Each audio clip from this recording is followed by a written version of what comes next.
Hello students, आज के इस वीडियो लेक्चर में हम लोग मीटर ब्रिज के बारे में पढ़ेंगे। मीटर ब्रिज क्या है?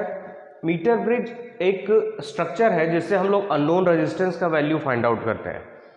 ये कंप्लीटली बेस्ड है व्हीटस्टोन ब्रिज के प्रिंसिपल पे। व्हीटस्टोन जो हम लोगों ने पढ़ा था R1/R2 is equals to R3/R4, है ना। व्हीटस्टोन का ये फॉर्मूला था। तो सबसे फर्स्ट पॉइंट कि this is what is metre bridge. This is practical application of Wheatstone bridge used to calculate unknown resistance, है ना। अननोन ये स्ट्रक्चर है व्हीटस्टोन ब्रिज का। तो इस स्ट्रक्चर में सबसे पहले अटैच किया गया एक रेजिस्टेंस बॉक्स, है ना। देखिए ये रेजिस्टेंस बॉक्स यहाँ पे अटैच है, दिस ये रेजिस्टेंस बॉक्स। रेजिस्टेंस बॉक्स के बाद एक वायर है यहाँ पे, रेजिस्टेंस वायर, है ना। रेजिस्टेंस वायर यहाँ पे कनेक्ट किया गया, इसका हम लोग नाम दे देते हैं R और ये S।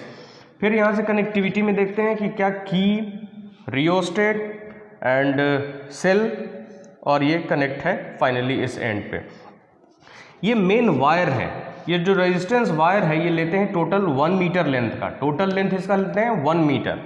तो हम लोग 1 मीटर को 100 सेंटीमीटर में डिवाइड करते हैं, तो 1 metre is equal to 100 centimetre. एक पॉइंट, इस पॉइंट से, इस वायर के इस पॉइंट से हम लोग गैल्वेनोमीटर कनेक्ट करते हैं, जो कि व्हीटस्टोन ब्रिज में हम लोगों ने पढ़ा था कि गैल्वेनोमीटर और ये जॉकी कि कोई ऐसा वायर में अगर हम लोग टच करते हैं तो कोई ना कोई एक ऐसा पॉइंट मिलेगा जहां पे गैल्वेनोमीटर में कोई भी डिफ्लेक्शन नहीं होगा। गैल्वेनोमीटर में कोई डिफ्लेक्शन का मतलब नहीं, इसका मतलब इसमें कोई करंट फ्लो नहीं कर रहा है, कोई भी करंट फ्लो नहीं करेगा।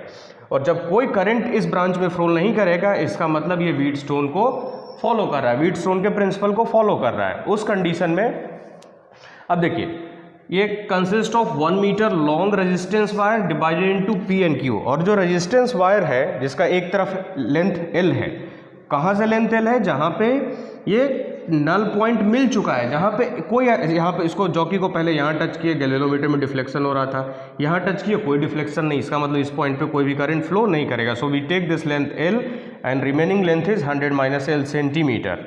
सो अब इसके रेजिस्टेंस को हम लोग डिवाइड करते हैं, यहाँ से यहाँ के रेजिस्टेंस को P लेते हैं और इस पॉइंट से इस पॉइंट के रेजिस्टेंस को Q लेते हैं। सो resistance is divided into P and Q।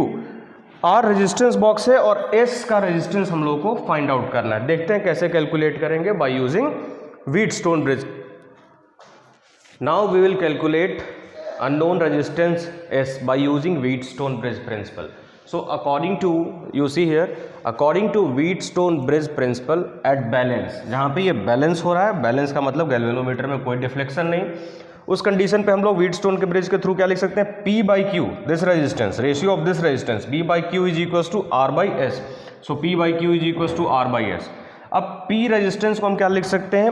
L के टर्म में L और 100 - L। ये कहाँ से आएगा? R is equal to rho L by A का यूज़ किया यहाँ पे, है ना। रेजिस्टेंस लेंथ के डायरेक्टली प्रोपोर्शनल। एक्चुअल में ये रेजिस्टिविटी भी आप यहाँ पे लिख सकते हो, रेजिस्टिविटी एंड रेजिस्टिविटी, जो कि बाद में कैंसिल करना पड़ेगा। और यूनिट एरिया, एरिया दोनों केस में सेम है। सो हम लोग डायरेक्ट लिख देते हैं यहाँ पे L by 100 - L is equal to R by S। Cross multiplication करते हैं S into L, S into L is equal to R into 100 - L। So S is equal to 100 - L upon L into R। Okay, L क्या है? Total length है, जहां पे हम लोगों को क्या मिला था? L ये टोटल लेंथ है जहां पे एक एंड से नल पॉइंट का, जॉकी का ये पॉइंट मिला था। ओके, सो अननोन रेजिस्टेंस फाइंड आउट करने का ये फॉर्मूला है किस केस में? मीटर ब्रिज के केस में। So okay, thank you for watching.